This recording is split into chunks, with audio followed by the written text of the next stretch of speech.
Bella Salon and Day Spa, located at 41 West Main Street in Northeast Pennsylvania, proudly supports Chautauqua Sunrise and its volunteers. More information at bellasalonanddayspa.net. Westfield Memorial Hospital provides high-quality health care to residents of Western New York, offering patients the most sophisticated medical advancements while keeping the ease and familiarity of a community hospital. Support for Chautauqua Sunrise has been provided by WRFA 107.9 FM, Jamestown's public radio station, streaming online 24/7 at WRFALP.com. Low power to the people. Chautauqua Sunrise is made possible by a grant from Fredonia Place, a continuing care retirement community providing dignity in a modern luxury environment. Meter's Restaurant, a family tradition for over 50 years in downtown Ripley, is a proud supporter of Chautauqua Sunrise. Meter's provides all-day dining, banquet services, and custom catering, specializing in pie.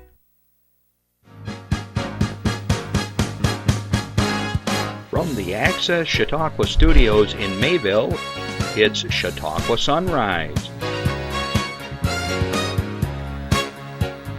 Chautauqua Sunrise is hosted by Doc Hamels and supported by the award-winning volunteers at Access Chautauqua.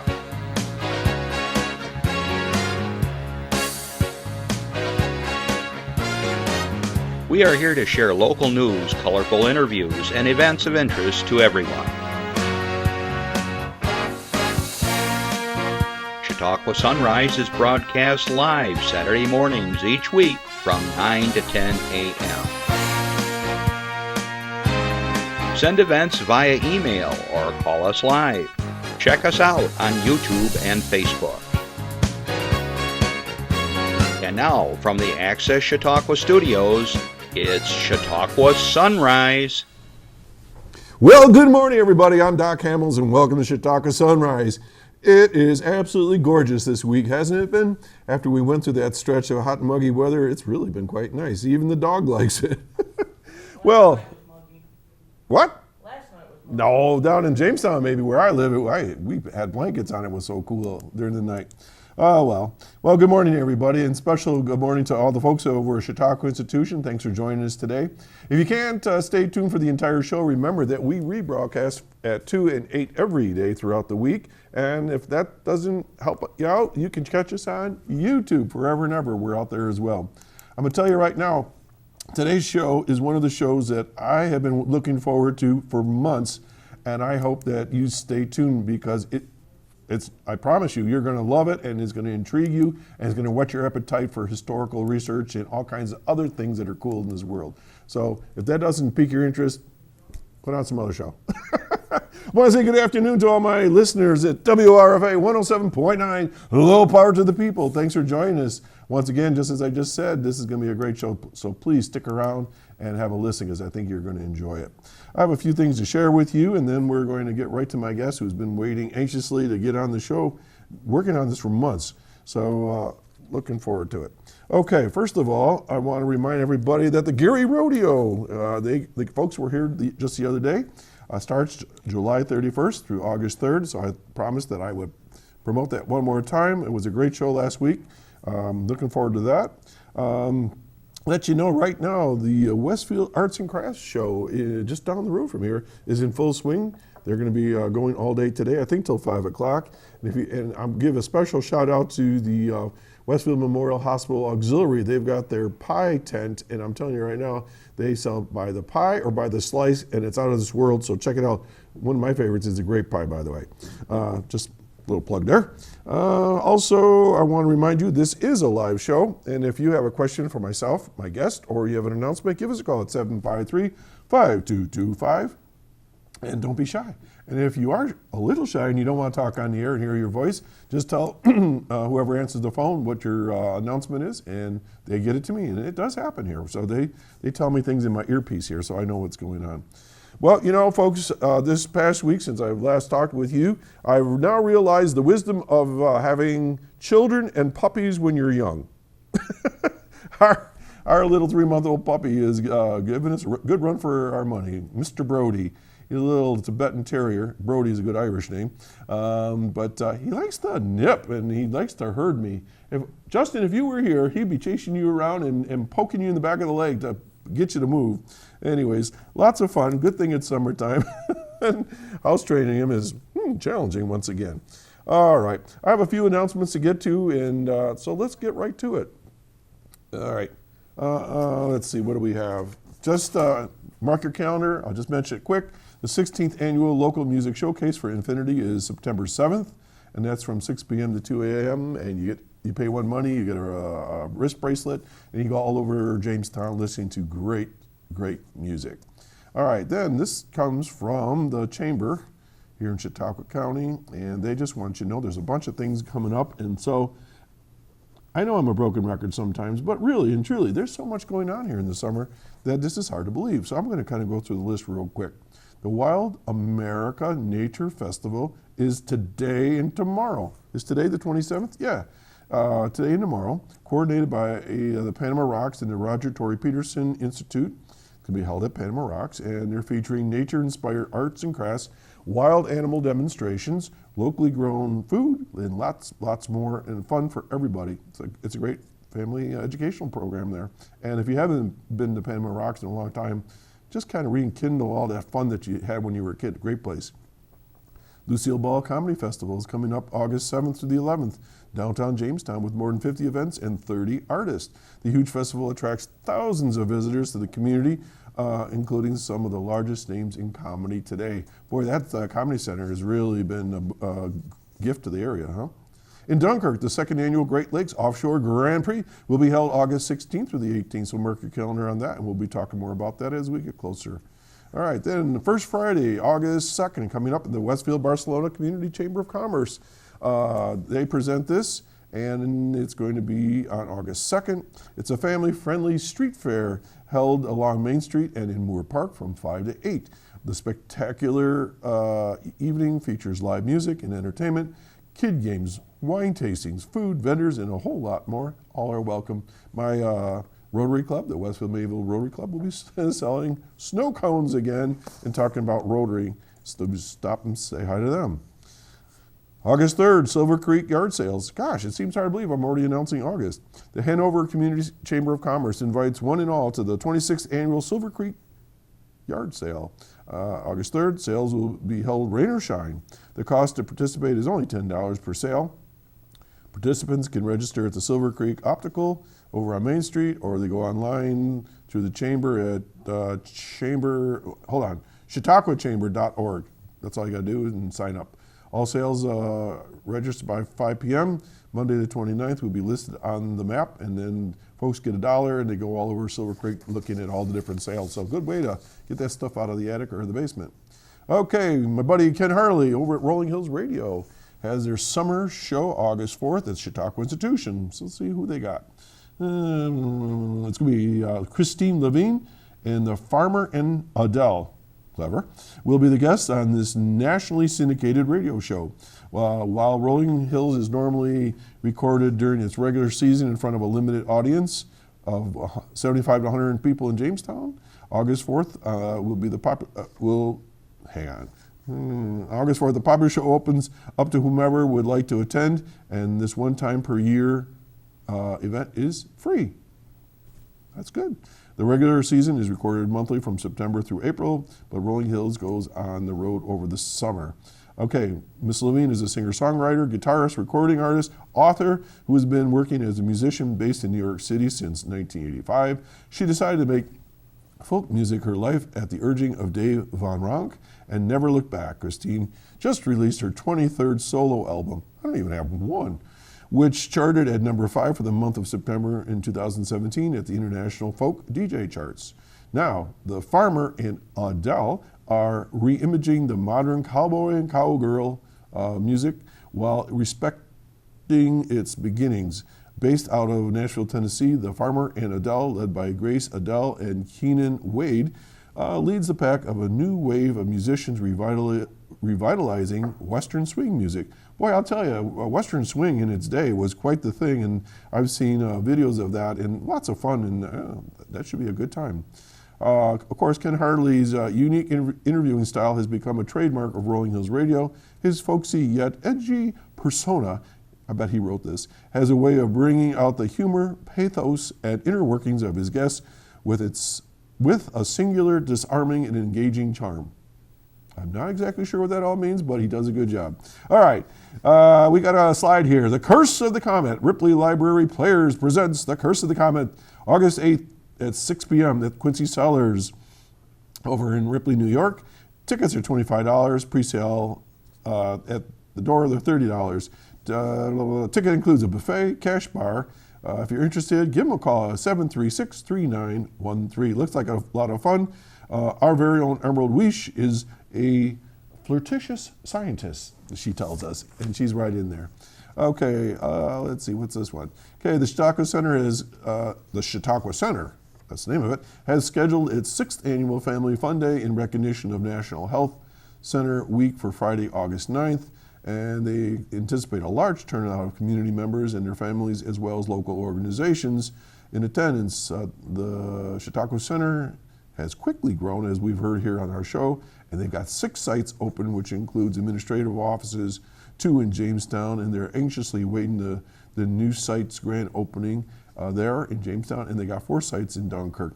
Hey, they're going to give away like 750 backpacks to kids. There was over 1,000 folks in attendance last year. So if you want more information, give them a call at 484-4334, and you can ask for Alicia Ekstrom. She's been on the show. And again, that's going to be August 9th in Dunkirk. Sounds like a great time. All right. I've got another slide here. I think this is new. I don't know if we've done this one before. Annual fundraiser for the Salvation Army, a new center.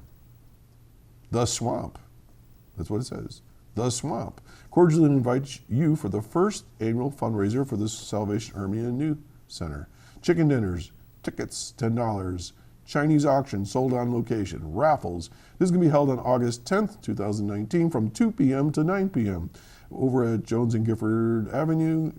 Donations, gift cards, gift certificates, cash or checks, or they're looking for donations. Please make all checks available and payable to the Salvation Army, a new center. All right. And let's see what they're looking for. They still need things like shoes and clothing, socks of all sizes, underwear, all sizes, personal care items, and so forth for children and infants, arts and crafts, jump ropes, all kinds of fruits and snacks. The Salvation Army does a lot of great work, and so they are looking for all kinds of donations. So please, if you have some of this stuff, get it to them. All right, something else going on in Jamestown. Jamestown Cruisin is August 16th. Once again this year, the Jamestown Community Chamber of Commerce presents Cruisin in downtown Jamestown from 5 to 10 p.m. Friday, August 16th. This fun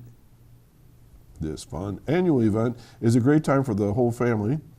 Stroll through downtown, view hundreds of vintage and special autos, enjoy live music by the in-crowd, and visit our local businesses and street vendors. Jamestown Cruisin is sponsored by Ulstrom Schaefer Electric, Elegant Edibles Catering, 5-Star Bank, the Jamestown Renaissance Corporation, and so on. And of course, for more information, you can just go to chautauquachamber.org and check it out and look at their calendar as well. All right, and finally, you guys were easy on me this week. Usually I have about 10 pages. Chamber Golf Tournament. This is the Chautauqua Chamber of Commerce Golf Tournament. It's going to be held on August 22nd at Peak and Peak Resort in Clymer with a shotgun start at 11 a.m. The beautiful upper course at Peak and Peak, recently hosted by the LECOM Health Challenge PGA event. And you can join fellow chamber members to enjoy this beautiful and challenging course during the chamber tournament. Okay, and it's sponsored by all kinds of folks, but if you're interested, give them a call at 366-6200 or 484-1101. A lot of stuff going on. And lastly, this is just one of my own personal announcements. Will is going to be somewhere up in Nova Scotia or New England or something, going for a Scottish big bagpipe and drum gathering of the clans, I guess. So he's not going to be around this week coming up, but I am going to be playing solo since he couldn't make it over at Jack's Barcelona Inn over on Barcelona, right on Lake Erie, just down the road, and I'll be playing there from 6 to 8. So if you're around the area, do stop by. All right, that's it for now. We're going to take a break. This public service announcement is for you. Stay tuned.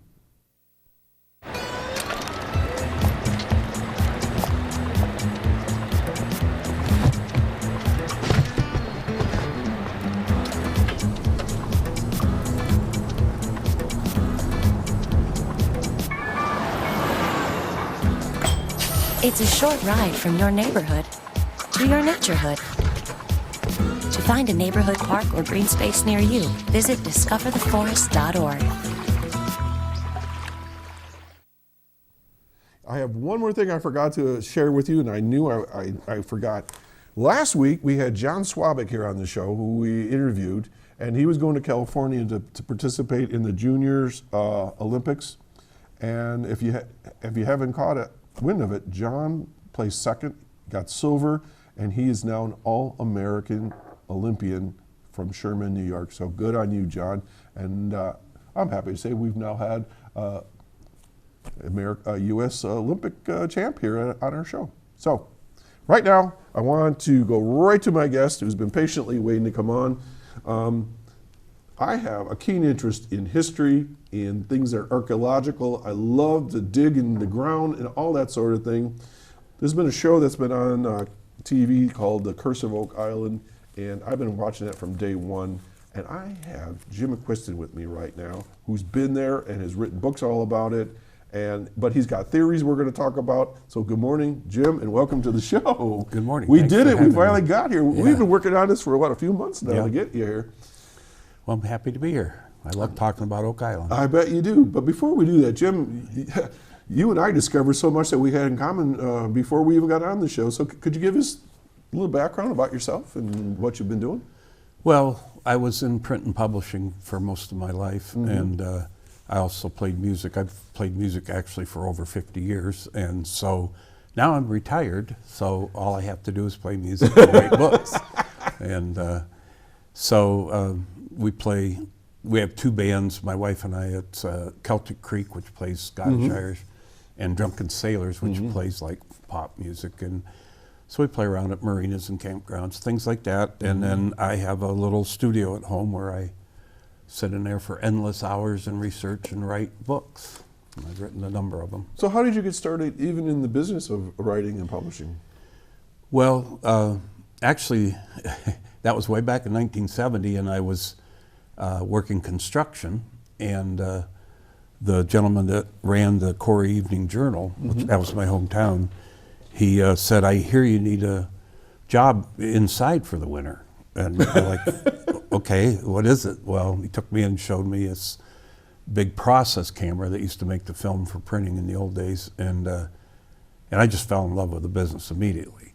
And then I would be the last person that would touch any project before it went to press, and I'm just kind of like a perfectionist at heart, so I would always be fixing them up. And then I got into wanting to work in the newspapering, and so I held a number of jobs in both print and newspapering, and in the background I was writing, but it wasn't the main thing I was doing.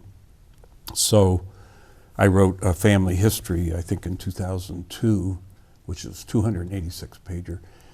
And that took a lot out of me, but once I saw all those books lined up, when I ordered like 20 copies for myself, and I'm like, this is so cool. Yeah, very cool. So I started on another book about the father of Alaska.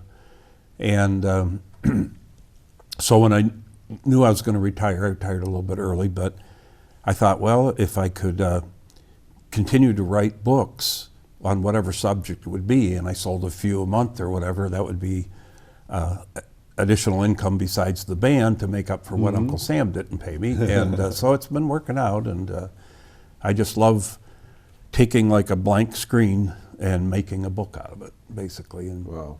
it's all hidden history type work. The history is there, you just have to go dig for it. So when you were in the newspapers, you were the production side of it, not Yes. not a reporter or editor, like that sort of thing? Yeah, but I actually ended up doing a lot of the editorial work, not the writing so much, but the double checking and all that.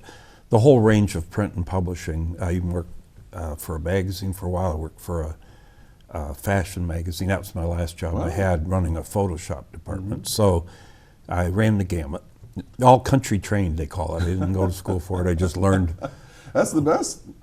Sometimes you don't have any limitations on you. Well, that's great. I don't think I mentioned earlier. I was a stringer for the Post Journal back in '82, I think it was, '83, '84, and then I actually started writing for the Westfield Republican and for the Mayville Sentinel a little bit once in a while. That's why when you said you wrote for, or you were working with those papers, wow. And then now I've got my own column every month in the Silver Magazine. I have a column that I write for them, so we have a lot in common. So, yeah, I was actually a junior partner in the Mayville Sentinel for a period that spanned 3 years.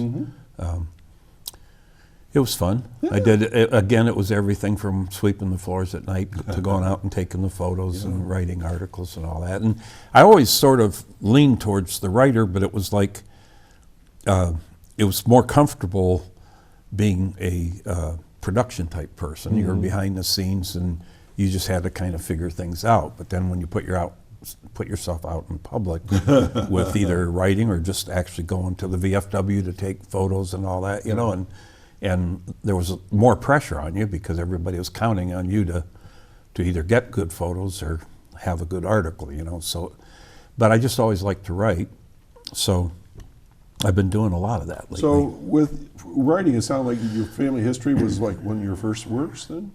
Yes, I'd been studying it for several decades, at least 3 decades, and we formed an association, a society for the family, and so they immediately elected me historian. I've been a historian for going on 20 years now, and I was just finding out. What happens is you find out so much information, and the same thing happened with that book as happened with Oak Island, is that you're sending out a lot of emails, and then it comes to a point where you realize that all of this research you did in writing is going to get lost to the ether if you don't put it into a book form, you know. And you don't want all that time wasted, and you want all those stories. You want everybody to be able to hear those stories, and that's exactly how it happened with Oak Island, because I've in writing my family history, I had learned that I was related to the premier Knight Baronet of Nova Scotia. I didn't know what that meant, but you know what? I do, because I watch Oak Island all the time. So go ahead and tell us about it. Now I do. And his last name is McQuiston, the Gaelic, and that transferred into McQuiston eventually, and other pronunciations and spellings besides mine. But so I was watching Curse of Oak Island, and I was sitting there that night, and I was thinking, Knight Baronet of Nova Scotia and Oak Island, Nova Scotia, what if they had something to do with each other? So I just found an email for them, and I just sent out a real short email. Have you folks ever looked into the Knights Baronet of Nova Scotia? Well, they didn't. They didn't know anything about it. They had one of their historians call me. We talked for about an hour, and he asked a ton of questions. So I said, well, you know, I'm more than willing to help out. So again, I started sending emails on this subject, and it was probably 100 or more emails, I would say, into it, when and I was making some really good discoveries. They dig in the dirt, I dig in the books. Right. There's so many old books online that they might be one of a kind, but like Cornell University or some other university scans them in, and then they create a PDF of the original pages, and they give you the option of downloading a text document. Wow. Sometimes the text gets messed up a little bit, but once you download that text, if you're looking for a certain subject, you just type it in the search window, and every page that has that person's name or whatever on it. So it makes it pretty easy to find data, as long as you can find the book. That's the challenge. And so I was writing all these emails and filling in information. It was very hierarchical. I didn't know the full story in the beginning. Obviously, I was learning with them. And at one point, I was probably 3 or 4 months into it, they said, you know, all your work's going to get lost. You need to write a book. And I had been writing other books, and but I didn't think that they would propose one, and so I did. And that's my first book, which is Oak Island Missing Links. Okay. And in this one, I address some of the legends, how I think logically, because I work with logic and with documents for as much as I can. And I'd also been privy to 2 reports on the Knights Templar that were not made public, and through people I knew in Scotland. And so since I knew that there was always this bent towards the Knights Templar in Oak Island, I Right, included, you talk about it quite often, yeah. Included what some information that I had on that. And I had been writing a number of books and writing for Highlander magazine. I wrote about a dozen articles for them and a few other magazines, and 2 gentlemen in Scotland noticed my work, and they nominated me to be a fellow with the Society of Antiquaries in Scotland. Now that's been around since 1780. That's quite an honor. There's a little less than 3,000 members worldwide, and they're it's peer reviewed, and they're focused strictly on Scottish history. Well, I was accepted after a vetting process and all that. And the advantage it gave me was when I was writing books where I needed some expertise in an area, I could send them an email. If they didn't know, they'd send me over to the Scottish National Museums, and if they didn't know, they'd send me to the Scottish National Archives. So I actually had access to the highest level of Scottish history. Right. And just because I was a member, you know, or a fellow, Nice. there, and it helped a lot. So I wrote this book, and in 2017, I started in the fall of 2016 dealing with them. In 2017, they had me come up to the island. I saw you on TV. And well, that particular time, they filmed me, but they didn't use that footage.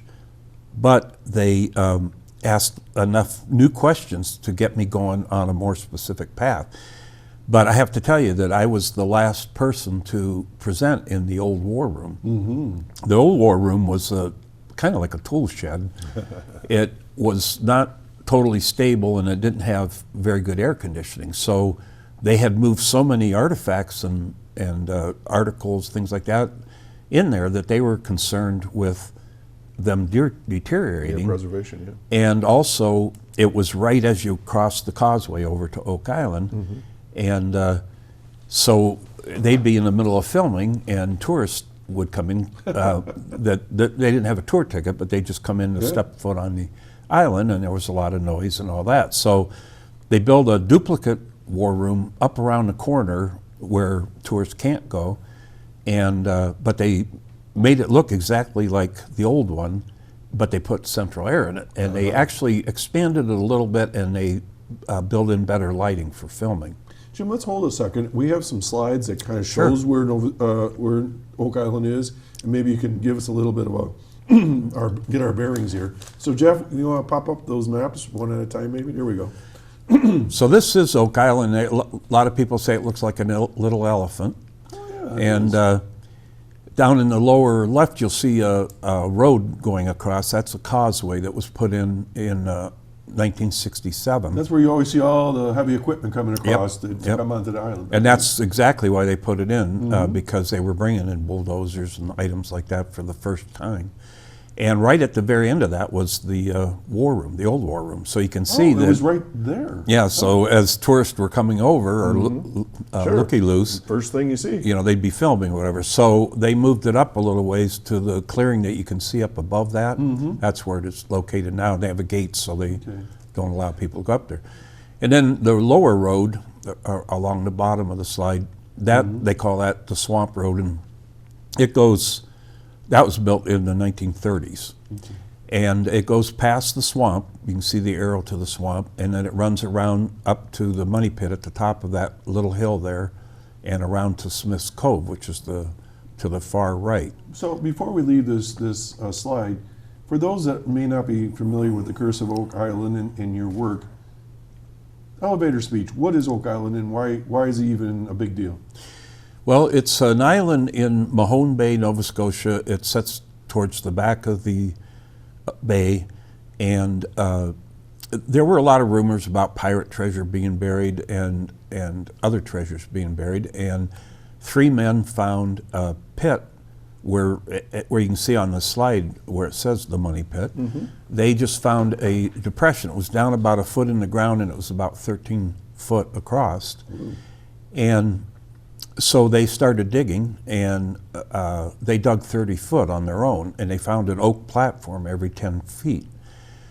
Well, they tired out eventually, 13 foot wide by 30 foot deep. So they kind of quit digging, but they started letting the cat out of the bag that they had found it, and a group formed that could bring in a bigger crew. And they came in, I believe it was 1804. They started digging, and they got down to 90 foot. And there continued to be an oak platform at every 10 feet, and on these platforms were oddball items like charcoal at one point, there was putty in another area, and there was coconut fiber. Well, coconuts don't grow on Oak Island. Where'd that come from? Coconut fiber was kind of like the bubble wrap of the old days on ships, so they figured that that's how it got there. So then it's kind of a mysterious time from that 1804 dig up till about the 1860s when you start reading more. People were writing more reports, and it was in the newspaper more often. But in the I think it was 1863, they heard the pit collapse 3 times. And so it's assumed by a lot of people anyway that it collapsed into some type of natural cavern that was underneath it. They have the same geology that we have here on the Great Lakes. It runs right up through there. And I know over on the Lake Erie Islands, there are caves underneath some of the islands where I've been in them. And so I could see where it could be that same type of thing underneath. And in my mind, the original treasure hiders would have not necessarily known that they were digging right over a cavern. They were just burying the treasure. But once all this drilling took place, it weakened everything and it collapsed. So, but they continued to work it, and in 1897 they brought up a chunk of parchment, which Rick Lagino owns today, and they also brought up 3 links of gold chain, which nobody's seen since the time that they found it, I guess. So, and a few other items, enough to keep people interested. So this is way down 90 feet in the ground. Yeah, 90 or more. Where it shouldn't be on an island that shouldn't have all this stuff. And I have some slides, on my slides here, I have some of the items. So one of the questions I get is who owns the island, and my second slide actually shows. There we go, beautiful. So the area that's gold, that belongs to a man named Robert Young, and he can't use the causeway, and they can't dig on his property. Oh. So hopefully someday they'll make a mutual agreement here where they could. But he's done his own metal detecting, and he's found some items. And then the areas that are gray, they were owned by a man named Fred Nolan. He's been on the island, had been on the island for about 50 years. Yeah, 2 years ago, yeah. And now his son owns those lots, and he gave them permission to dig and metal detect on those lots. All right, for our listeners over in Jamestown right now, we're looking at this island, and it looks like it's divided into 32 slices, right? Yes, and it was actually surveyed in the, I think it was 1762. Long, narrow wedges. Like it's interesting how they did that. Okay. I think they wanted to give everybody some frontage on the bay, and that line up the middle was actually the road back then to get to the lots. Okay. Now, out of about 365 islands in this bay. This is the only one that was ever surveyed this way, and they still use the exact same surveys all the way till today.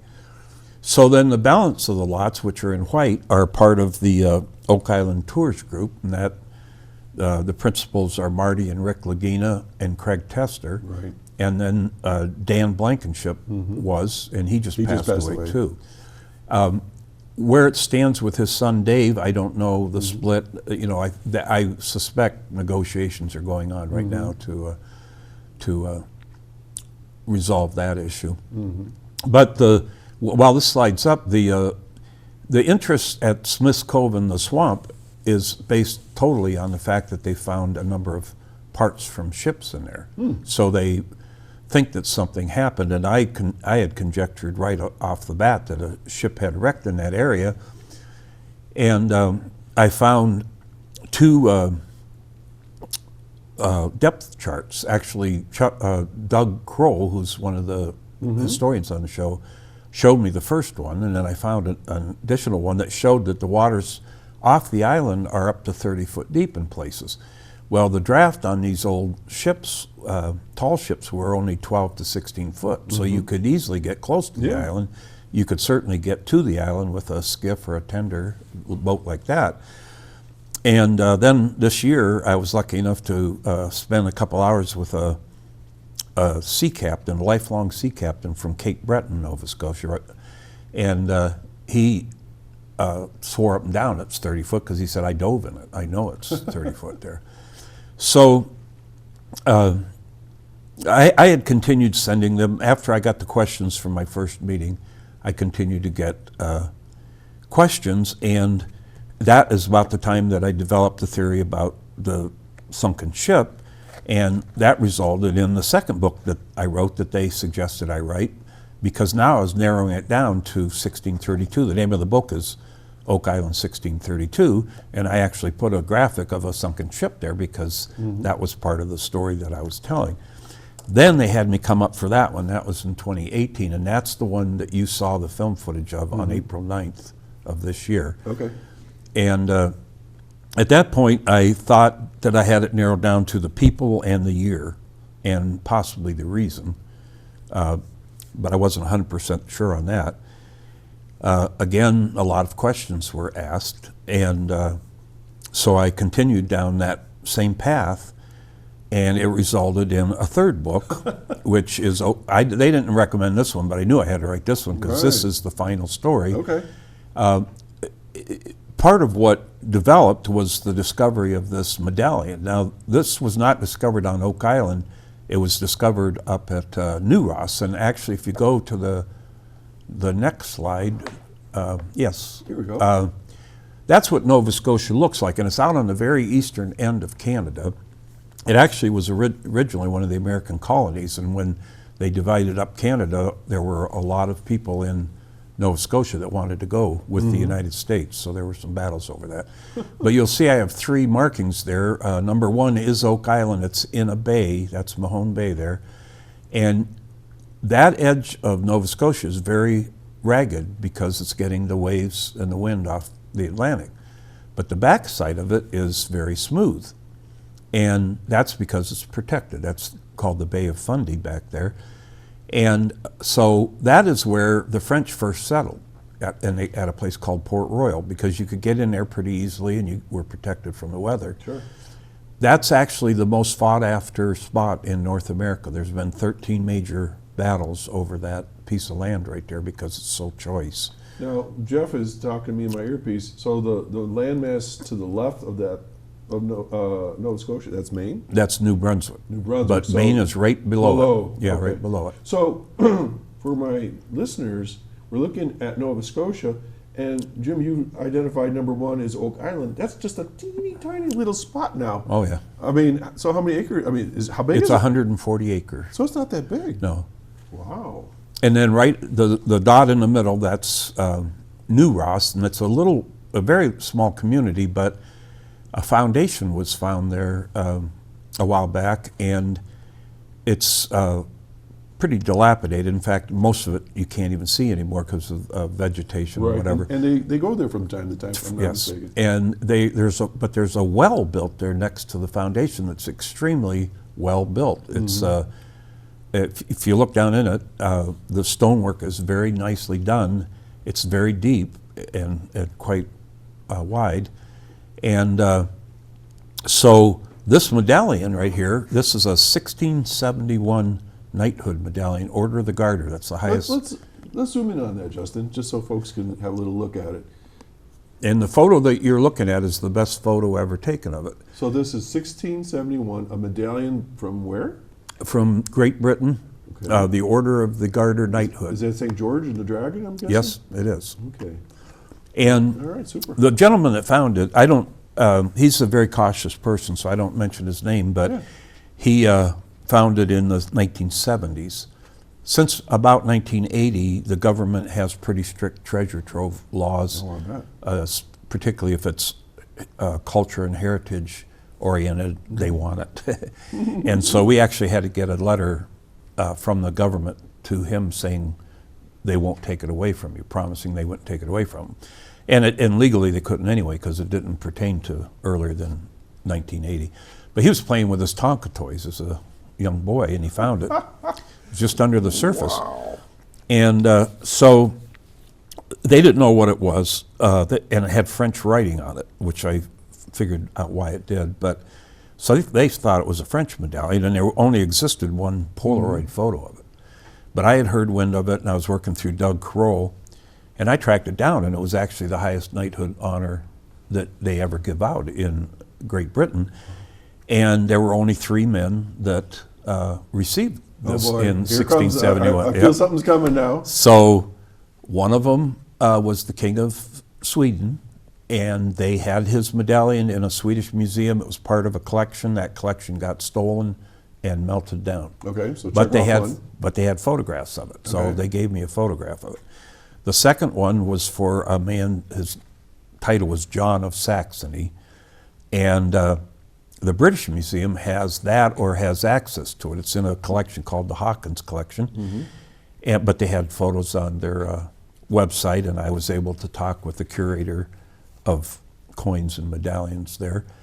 And in fact, I changed their mind because they had fallen for somebody in the past that said that these were only tokens given out for attendance of the knighthood. But I actually found the description of the medallion from way back when. That's amazing. That described this exactly, and this is silver. And back in 1671, they weren't going to be handed random silver. It's about this big around. And they're going to hand that much silver to people. It's about 4 inches? Yeah, well, smaller than that, but I know a troy ounce is only about that big, so and thin, and this was 1/4 inch thick or so. So in today's money, it's worth a few $100. So they just weren't going to be passing them. Right. There have only been 3 medallions ever found, and there were only 3 men given so the good medallion. So got my edge of my seat. Who's the third one? Well, the third one was a man who was a financier of a treasure hunter. Oh. And this treasure hunter, his name was William Phipps, and he found a ship called the Concepcion, and he took the treasure back to England, and it literally saved England, Great Britain, because they were hurt for money so bad. But this gentleman who financed it received 25% of it. So he literally received could have been up to $1 billion or more from this guy. And he was already independently wealthy and all that. And he had given up he just got fed up with all of the knighthoods and all that. He had all these titles and stuff. So he just relinquished all of his titles. Once he got that money, because he didn't. who does he need now? Yeah. So this William Phipps was knighted, and yet he wasn't qualified to be a knight because he lived in the United States. Well, in America, but it wasn't the United States yet. And so I think that he was given. Christopher Monk was the man who was originally given this medallion. I think that he was given that medallion as part of his honorary knighthood because he had just brought the king and Christopher Monk billions of dollars in today's money, and Monk had already relinquished all his titles, so the medallion's just sitting there. Why not make the guy feel good and send him off to find more treasure? Well, that's what he did. He went to Nova Scotia, and I think he was looking for the treasure that I think is buried there. And he made it all the way to Newroz and lost his medallion there. And the reason that I think that is he eventually became governor of Nova Scotia for 2 years. But in his own logbook, he wrote that he and his men continued to hunt for plunder by land, by water, and underground. Well, plunder is defined as stolen treasure, and that's the whole story in my book. It was a treasure stolen in Scotland, meant to finance Nova Scotia. When they were ousted by the French, they buried that treasure on Oak Island, hoping to come back, and they just never could come back to get it because of politics and what's going on. This slide here, we can take a quick look at it. As I mentioned earlier, I'm related to Sir Ian MacDonald McQuiston, the Gaelic, and that was my foot in the door with the Oak Island people. I've made 3 trips to Scotland, and now I've made 4 to Nova Scotia, 3 of them on their dime. They've got about 10 grand invested in me, which is pretty cool. And I've been on the island for about 10 days, and I've been up to Newroz. And then I'm a fellow with the Society of Antiquaries. So on the left-hand side at the bottom, those are some of the other books I've written. And at the top are some of the magazines I wrote for. And then on the far right, that is my acceptance as a fellow with the Society of Antiquaries. So if you could move to the next slide. Sure. There you are. There I am in the war room. That was the last presentation ever in the old war room, and that camera is a little deceiving because I don't even think that they ended up using that during the filming. They had gentlemen with like GoPros over their head and arms to swing them, and it was funny. I never was really nervous about the cameras because I wasn't there for them. I was there to tell the story to Rick Lagina and all them. Now, obviously, I was a little nervous when to meet Rick and all those guys, but they're just the nicest everyday people in the guys. world. I mean, Rick was a postman or something. Yes. Like that? Yeah, but his brother Marty, he's quite an entrepreneur. Right? Yes, Okay. and they are exactly in real life as you see them on the TV screen. I mean, it's amazing how they're not I put a putting on note here airs. before you came. When I watch those two, it reminds me of me and my brother. I'm a little bit older, and I think there's like a year apart between the two. But my brother would be like the heavy equipment operator, and I would be the guy asking all the questions all the time to make everybody nuts. And so it's just real interesting to watch them together. And again, everybody I've met, I never did get to meet Dan Blankenship. I wish I would have, but the times that I was there in 2017 and 2018, he wasn't feeling well, and so he wasn't coming out. Now this is 2018, and this is the day that we were shown this medallion, and we were the first 3 people that this was ever shown to of the public. Amazing. This gentleman was very worried about it, and when he came into the room, he came in with his cousin and with a historical society gentleman as support, because he was nervous, I'm going to tell you. And so Rick said, well, Jim, why don't you lead the meeting? So I said, well, you tell us how you found it and show it to us, and I'll tell you who it originally belonged to and how I think it got to Newroz.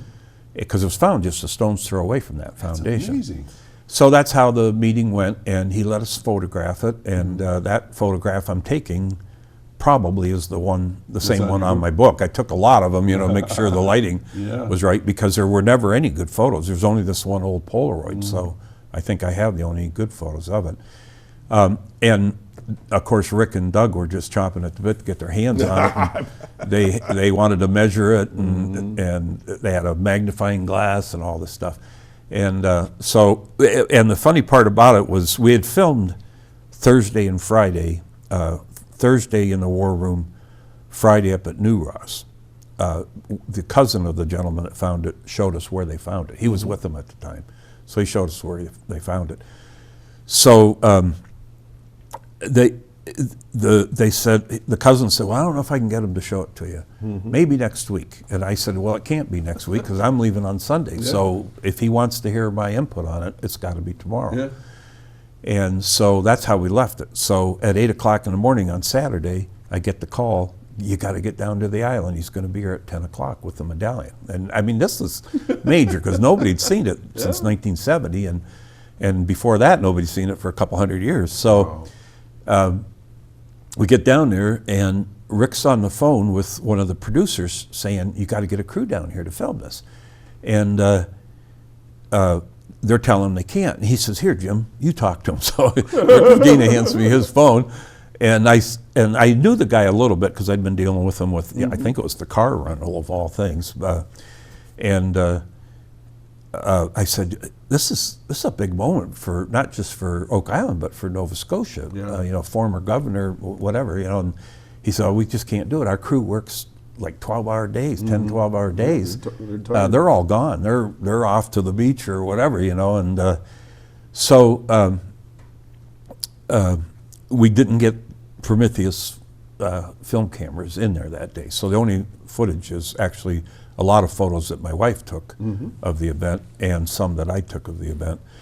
So, but anyway, so we're working on, we've done a little bit more research, and the British Museum has since changed their website with the evidence that I produced for them that this is the actual medallion. And so there are two left from that year, this one and the one that they hold or that's held in that. But it's not absolutely pertinent to my story. What I think this shows is that this treasure that I identified was being looked for almost immediately after it was buried. These gentlemen came from Scotland. The treasure was stolen in Scotland. I believe it was part of an effort to finance Nova Scotia. They were forced out by the French, and the French took over all of Nova Scotia. Well, they got back to Scotland and England, where they were all from, and the Cromwellian movement took over under Oliver Cromwell, and he was literally lopping the heads off royalty, he was including guy, Charles I, who was the guy that helped finance a lot of this.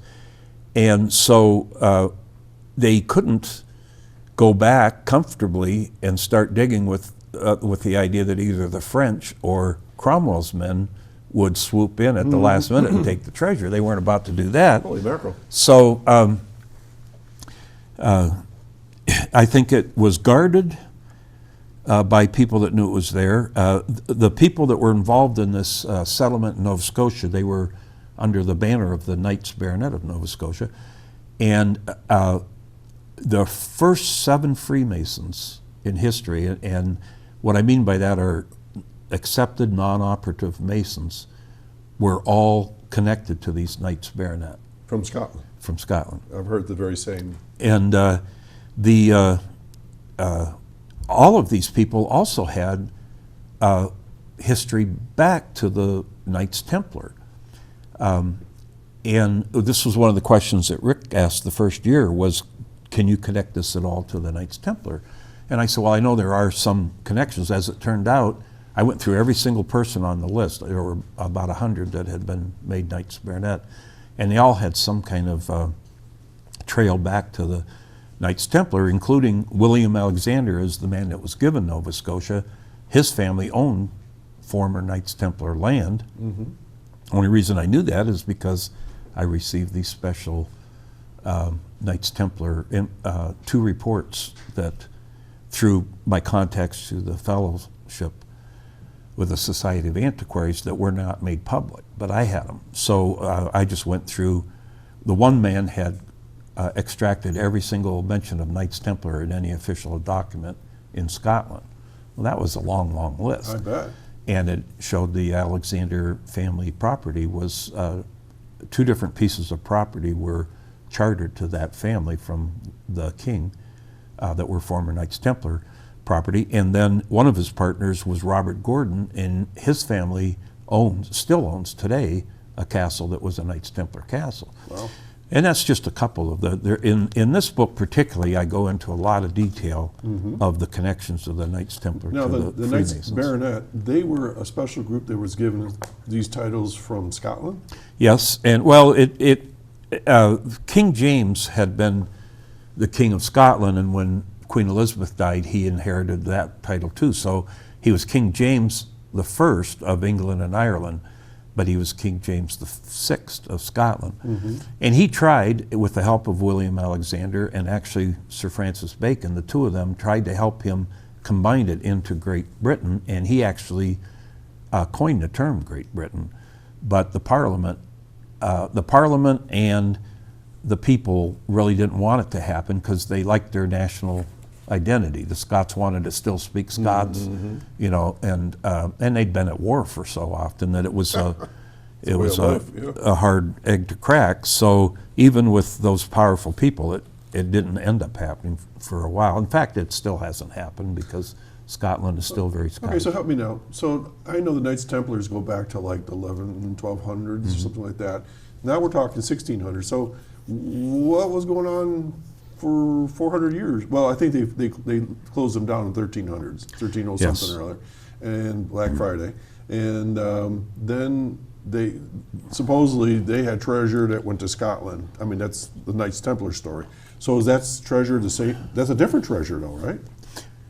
Different treasure than what I'm talking about, although there might have been some of that in there, because once they were dissolved, that treasure had to go somewhere. Right. And if you were a member of a clan and you were also a Knights Templar, the logical thing to do would be to take your share of it home to your clan. Right, because when you're watching Oak Island, there's layers of history and storytelling. Oh, yeah. And so I'm sitting here going like, oh, you're telling a little different story of where treasure came from England, left there, and they didn't get a chance to go back to get it.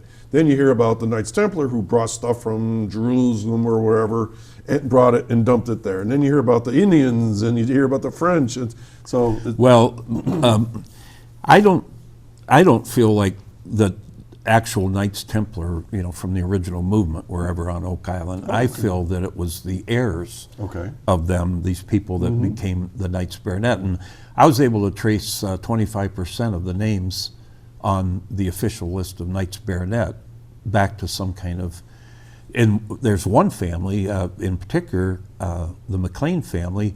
There was a Lachlan McLean that was a Knights Templar, and then there was Lachlan McLean later down the road that was a Knights Baronet.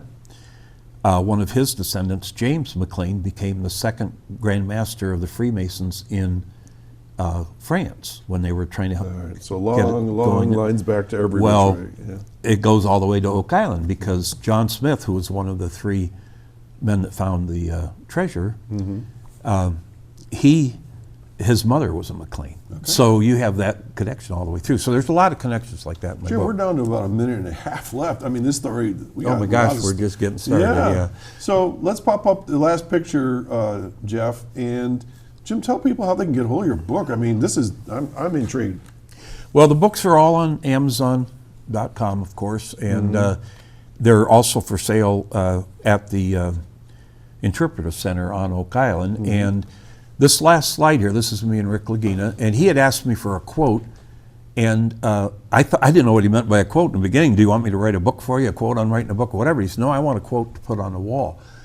So I said, well, give me some time. So I thought about it, and I thought, well, you know, it's not just about all these stories about the treasure and all that. It is about an adolescent urge to go find a treasure on an island. So this is my quote that's on the wall there. Oak Island is not so much a mystery to be solved as it is a chance to experience the unapologetic fascination of youth once again. It's the hunt. It's not necessarily finding it, it's the hunt. And I was on the phone with Rick one day, and I said, you know what I always liked about it was, like, it's like if I got my buddies, said throw the chainsaw and the shovel in the truck and ask Billy if he'll bring his bulldozer, and we're going to go up and figure this dang thing out. And he said, that's exactly what it is for us. You know, so an awful lot is going on there. There's a ton of stuff in my book that is unique to me, to my writing. And you see a snippet, basically, of what's going on there. It's very difficult to film. It's very difficult to do. So, thanks for having me. Absolutely, Jim. You got to come back and keep updating us as we go along, folks. My guest today has been Jim McQuiston, who's written 3 books about Oak Island and his theory about what the treasure is on Oak Island. Jim, thanks for coming by. And we gotta get copies of this to everybody. And you're just down the road in Northeast Pennsylvania, right? Yep. So local musician, local writer. Hey everybody, stay tuned next week. We got another show for you in store, and watch Oak Island reruns. You're gonna see Jim on there. I know, I've seen him. Yeah. All right, take care. Thank you.